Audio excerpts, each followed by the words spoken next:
I've never been to London. I've always wanted to go. Never have until 2018, and I'd always tell people when they ask me my favorite place that I've been to or city that I've been to, I would always just say Rome. I love Rome. It's always been my favorite city to go to. The history, the ancient history, just how the city looks, their food, their culture, amazing. When I went to London in 2018, I really had to think of, is Rome still my favorite, or is London now my favorite? Now I'm having a hard debate in my head of, do I like London or Rome more? I really don't know. Hello and welcome back. Today I'm going to be watching and reacting to top 10 places to visit in the UK. This is by Ryan Shirley, and he spent tons of time there and around the UK, and just these are his favorite, most beautiful places. I'm trying this new screen of, it's small right there as an intro, and hopefully it's good. Hopefully it's something different. Always looking for ways to improve the quality of this channel. I know I need eventually a new camera, maybe a new microphone eventually, some other things that will really help, and I'm excited for that. So hopefully this is a change in the right direction, and when I start the video, I'll make that, full screen and kind of like what you've normally seen. So hopefully that is a good change. I recently became a YouTube partner, so that's where you need 1,000 subscribers and a certain amount of 4,000 watch hours to become a YouTube partner. There's a few benefits to that. One of them is the community posts that I can make. So polls, and I can post pictures, have discussions just in the community tab.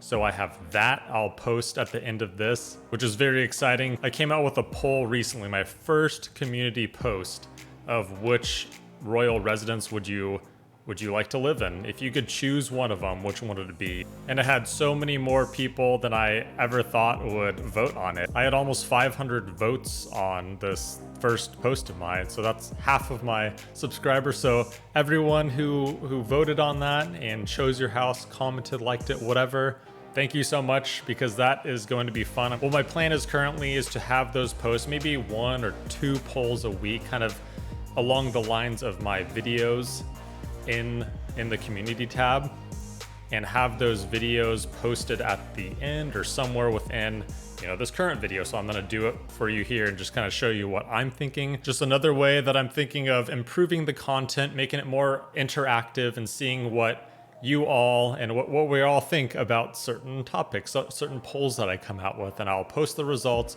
We can discuss them. It's going to be a good time. It's going to be much more engaging, which is what I'm all about. I try to get to most comments, I try to get to all comments that I see. Sometimes, a lot of times actually, they kind of just fly by me, or YouTube kind of holds them aside and I have to go back and I see them a week later. So apologies if I don't get to that, but I'm all about learning from the videos, but then mainly learning from our discussions that we have within the comments or the polls, and it's very enlightening to me, and hopefully you all learn stuff as well from other people and the videos. And the other big thing for me, at least, and hopefully in the future for you all, is with the YouTube program, I could enable ads on certain videos. The majority of them, I would say I can enable ads, and I try not to really hammer you guys with ads. And the ones that I have no control over, YouTube will kind of throw in as many ads as they can. So sorry about that, I have no control over that. But this is really going to help me, like I said before, get perhaps a new mic in the future if I need it. I would like a new camera that's more clear than this, and pretty much start improving the quality, improving the content, and eventually mix in my own original content, which I think would be fun and entertaining. So that's kind of my plan there. The ads that you see and everything are really helping me get to kind of my goal, slowly but surely. It's still a very early, young channel, and I really hope to improve it over time. It's going to take time, but I'm very excited about it. I'm just writing down all of these original ideas and other ideas that I would like to do and share with you all and get into discussion with. So thank you for sticking around for that. So here we go. Top 10 places to visit in the UK. Let's see what this is. I'm just gonna jump in. It's beautiful. This first picture is amazing, and let's see what this is all about. Let me go back, and here we go. What's up, guys? My name is Ryan Shirley, and I spent the last few years exploring the United Kingdom, and I want to show you my favorite places. So here's my UK top 10. All right, I'm excited. The United Kingdom is made up of the countries of England, Wales, Northern Ireland, and Scotland. If you want to go back in time and feel like you're in a fairy tale Beautiful. or a Harry Potter film, Yes. the UK is the place for you. It's easy to see why so many myths and legends were born here. It's one of the world's most enchanting places. Alright, so for our cool. first location, we're going to go visit possibly the most iconic city in the world, London. I've traveled more to London than any other international destination. I have to say it's my favorite city in the world, and I just keep coming back. That's very true. Real quick, what he said there. I would always tell people before 2018, I've been through Heathrow Airport many times before, but I've never actually been, to London. I've never been to London. I've always wanted to go. Never have until 2018, and I'd always tell people when they ask me my favorite place that I've been to or city that I've been to, I would always just say Rome. I love Rome. It's always been my favorite city to go to. The history, the ancient history, just how the city looks, their food, their culture, amazing. When I went to London in 2018, I really had to think of, is Rome still my favorite, or is London now my favorite? Because I feel like I've done a lot that Rome has to offer. I know there's like a million things that I haven't done, but what I wanted to do. Whereas when I was in London, I hardly scratched the surface. I did some basic touristy stuff. Now I'm having a hard debate in my head of do I like London or Rome more? I really don't know. I need to go back to London to really experience it a lot more.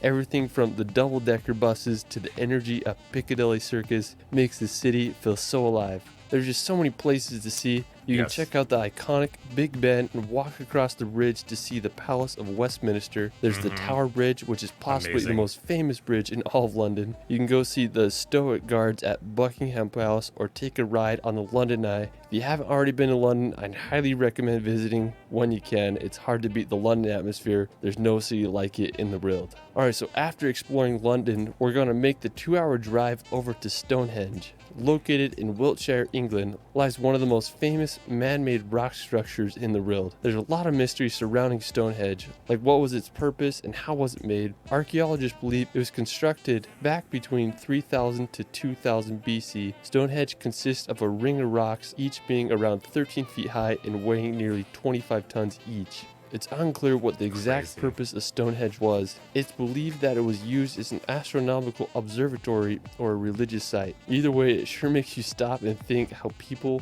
thousands of years ago were able to construct this. Yes. Alright, so after Stonehenge, we're going to head on over to the Jurassic Coast. While you won't find any dinosaurs here, you might find some fossils on the beach. The Jurassic Coast is England's only natural World Heritage Site. What is that made out of? It's like white stone. It looks like sand almost, the cliffside, and what's underneath. It looks beautiful. And it's become popular with its white cliffs and picturesque beaches that are full of fossils formed over 65 million years ago. One of the most famous spots on the Jurassic Coast is Durdle Door. It's this limestone arch that goes straight into the ocean. There's a great beach there, and I just can't think of a better place to spend during the hot English summers. One of my favorite spots on the Jurassic Coast is Old Harry's Rocks.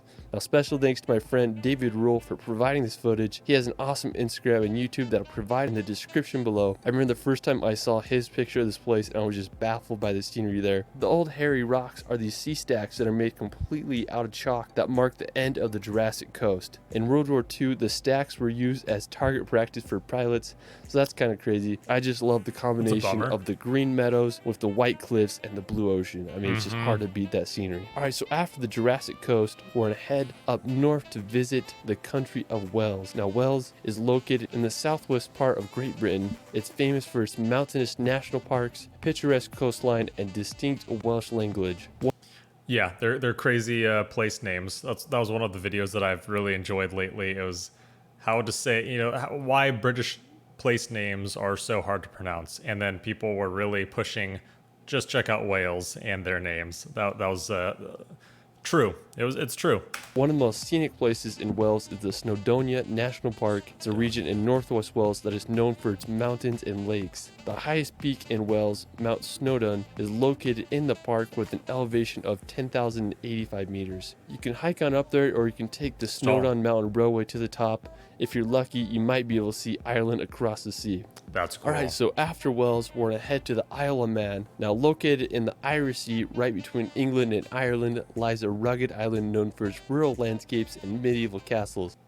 This is a place I would really like to go to. I've heard of it many times, but I really looked into it when I saw the Isle of Man. What was it, the TT race, the motorcycle racing there? That is probably, I can only imagine, one of the most dangerous sports and events in the world. It's crazy here, but that's like when I really dove into it. I haven't come out with that video yet, but I will soon. While it's technically not part of the United Kingdom, it has status of crown dependency, and the UK is responsible for its defense and external relations. The Isle of Man has had an interesting history. Humans have lived on it since 6500 BC, and in the 19th century it was ruled by Norway. But in 1266 the island became part of Scotland, and now it is a self-governing isle. An interesting place on the Isle of Man is Peel Castle. It was constructed by Vikings in the 11th century and just sits right on the ocean. I mean, it's a pretty cool castle if you ask me. Alright, so after the Isle of Man, we're going to head across the sea to visit Northern Ireland. Now, Ireland is full of just beautiful scenery, dramatic coastal cliffs, and countless castles. Back in 1921, Ireland was split into Northern and Southern Ireland as a result of the Government of Ireland Act of 1920. While Southern Ireland became a free Irish state, Northern Ireland remained within the United Kingdom. The capital of Northern Ireland is the city of Belfast, which is the birthplace of the Titanic ship. One of the most iconic places in Northern Ireland is the Dark Hedges. It's this road lined with beech trees. Planted in the 18th century, it was used as a filming location for the Game of Thrones. On the northern coast, you can check out the Carrick filming location for Game of Thrones and many other shows and images. I mean, growing up, I've seen that picture many times in magazines and on TV shows. It's much more popular than just Game of Thrones. Already rope bridge, or see the basalt columns at the Giant's Causeway. Yeah. I mean, there's just so much history and beauty in Ireland, and it just makes me want to go there and explore. All right, so for our next location, I remember when I was a kid, we wanted to see the Giant's Causeway, and for some reason, a construction or something, there was so much traffic that we were sitting in that we just ended up turning around and never going. We did something else. I think we got off and saw some ruins or something like that. There's a backup plan there, but I've still never seen Giant's Causeway. we're going to head to Scotland to visit the Isle of Skye. This is probably my all-time favorite place in the UK. You literally feel like you're in a fairy tale when you visit there. I was lucky enough to go to the Isle of Skye last summer, and it's about a 5-hour drive from Edinburgh. One of the most impressive places in the Isle of Skye is the Old Manor Store. It's one of my all-time favorite rock formations.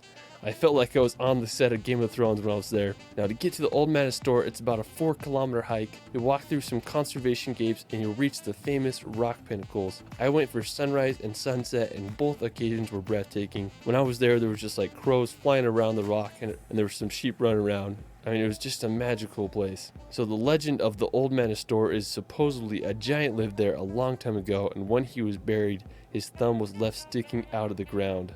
When you go there, it's easy to see why it's one of the world's most iconic rock formations. It's one of my all-time favorite places, and I recommend everyone to see it at least once in a life. So is that the thumb right there?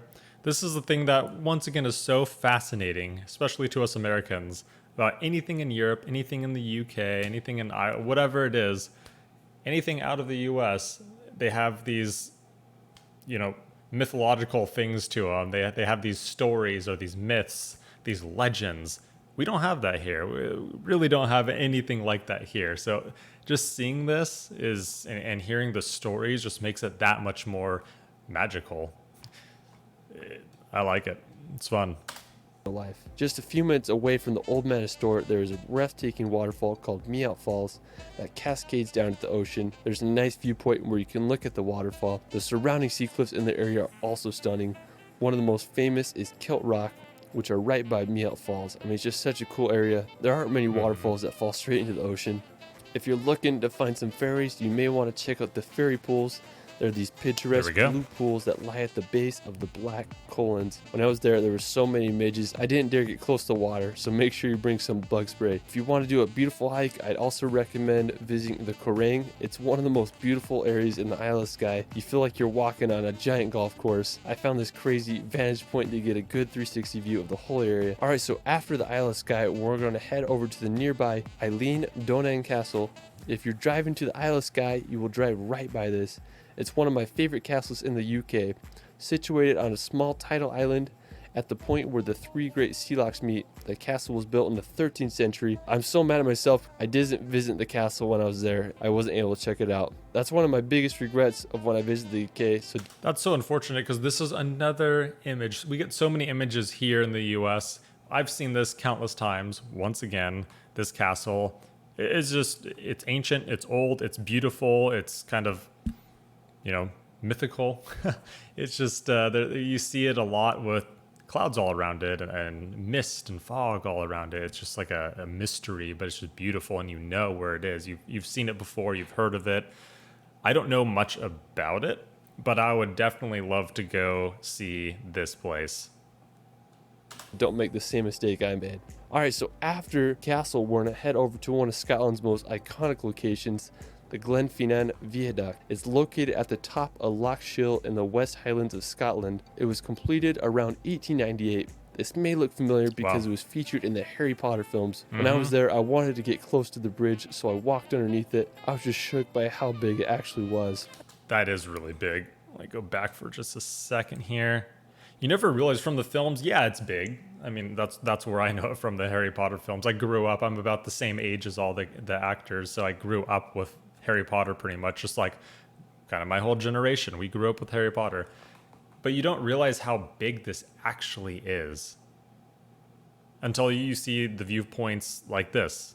You know it's big, but this is huge and built in so long ago. I was just shook by how big it actually was. After I hiked to the top to get a good vantage point so I could see the famous train go across the viaduct. Just really reminds you of those Harry Potter movies. Alright, so after Glenfinnan, we're gonna head over to Edinburgh. Now, if you want to go back in time, Edinburgh is a must. This place was J.K. awesome. Rowling wrote her Harry Potter novels. When I started traveling, this was one of the first cities I visited. It's a medieval old town with intricate neoclassical buildings, cobblestone streets, and beautiful gardens. The iconic Edinburgh Castle overlooks the city and is home to Scotland's crown jewels. When I was there, I didn't go into the castle because I was being too cheap, but one of my favorite places was Calton Hill. It offers a beautiful view of the whole entire city. While we're still in Edinburgh, we're going to head over to Arthur's Seat. Now, Arthur's Seat is located... I can't believe he was there and he did not go into the castle. Maybe that's just me, because I love anything medieval. I love anything castle-y, castle-related. I loved it here. I remember going here, and I think there's something weird with this. I think it was this or Stirling. It's been so long. I was here when I was a kid. It was like one of the biggest cannons that was ever produced was here, and there's like a sister cannon somewhere in a castle in England or something like that. It's just a massive, huge cannon. And as a random side note, I just ran and grabbed these real quick. When I was there, when I was a kid, I think it was right around when the first Harry Potter was coming out, and I think it did just come out, maybe even the second, but they were playing this chess game. It was in Christmas between Ron and Harry, and they had this really cool looking set. So when we were there, we found the same set and ended up buying the same set here in the city. So let me change this. Hopefully it's but yeah, let's see if it's clear. Yeah, these little guys, here we go. Got the bishop. We kind of got everything right here. So there's the knight. Yep, same one in Harry Potter. I should pull up a picture. Maybe I will when I edit it. King and queen. King and queen. Wait, where's the camera? I just set this up, so it's still a work in progress. But yeah, so we thought that was really fun, and they're like really hard, legit pieces. It's not a rip-off. We bought it the same.